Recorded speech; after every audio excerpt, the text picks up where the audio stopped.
palyado at low power ba ang sasakyan mo? Ano ang isa sa paraan para ma-diagnose natin kung ano ang problema? Ang unit natin ay Mitsubishi Montero 2017 model, 4 in 1.5 engine. So tingnan natin kung ano ba yung kahimtang niya. So dito ay pinaandar ko na agad para malaman natin yung kahimtang. So kita natin na madali lang naman siyang paandarin, pero nakailaw yung sign ng pitaka na naman. Ayan, tapos marami pang iba na nakailaw. So ngayon ay RPM natin. So kita natin na medyo apiki talaga yung kahimtang, hindi siya magandang i-RPM. So dito tayo sa engine. Kita natin yung engine na medyo tagilid talaga yung kahimtang niya. Nagkurog-kurog siya ng malakas. Siguro ay gitugnaw to. So yan yung titingnan natin kung ano ba yung problema. Tanggal sa natong kwan.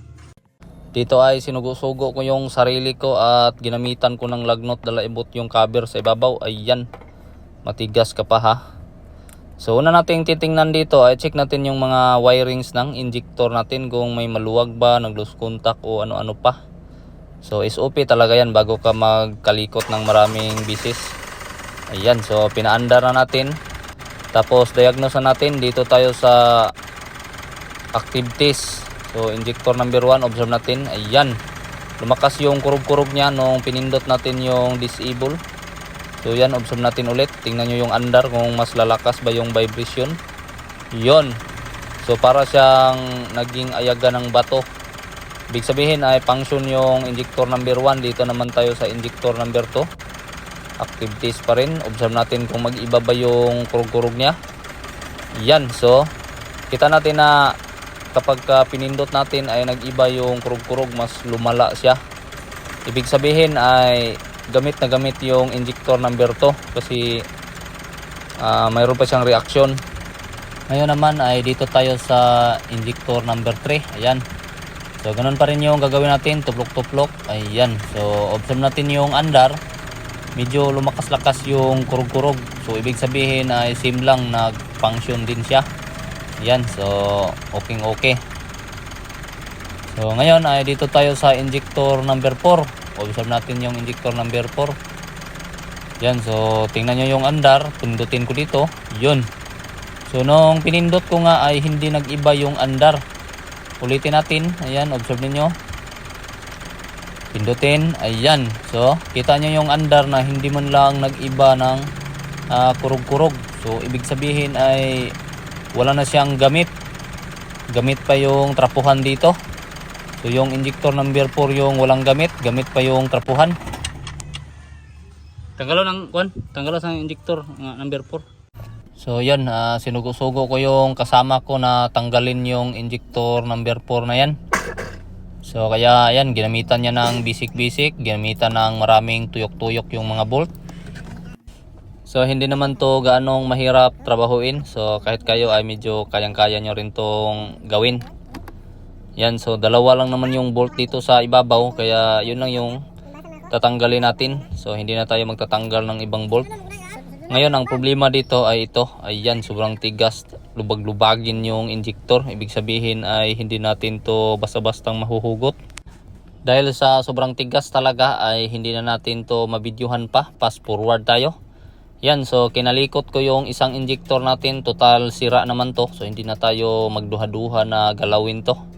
So kayo kapag nasira yung injector nyo, dalhin nyo sa calibration or palitan nyo ng buo. So yun yung dapat ninyong gawin.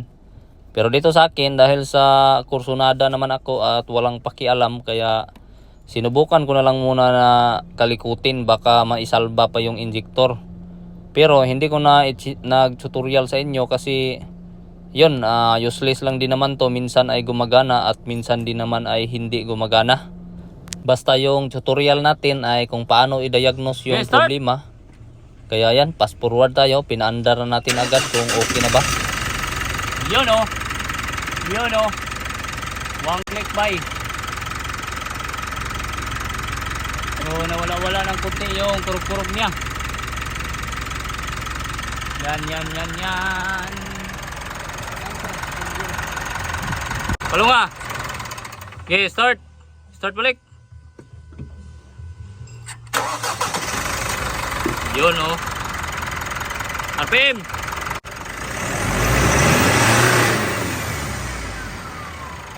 Okay.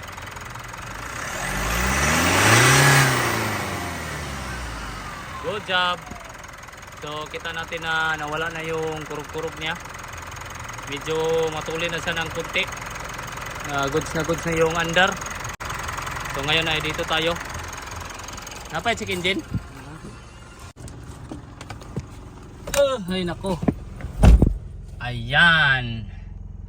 So kita natin na nakailaw pa rin yung sign ng pitaka. I-delete natin yan ngayon.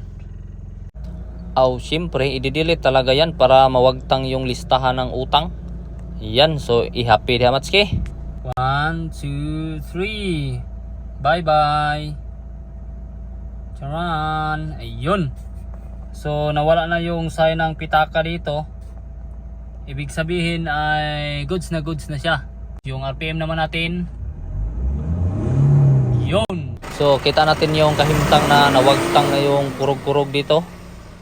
So ibig sabihin ay ganun lang ka basic siya na ayusin at i-diagnose. So syempre ay gamitan na natin ng sarado ng hood kasi yun okay naman siya. Yan, so abanti na kaunang likuran Matsuki. Yan, so samahan niyo ako, test drive tayo ng dahan-dahan. So dito ay dahan-dahan lang talaga yung takbo natin para iwas tayo sa tumikalbong. So 120 lang naman, hanggang dito lang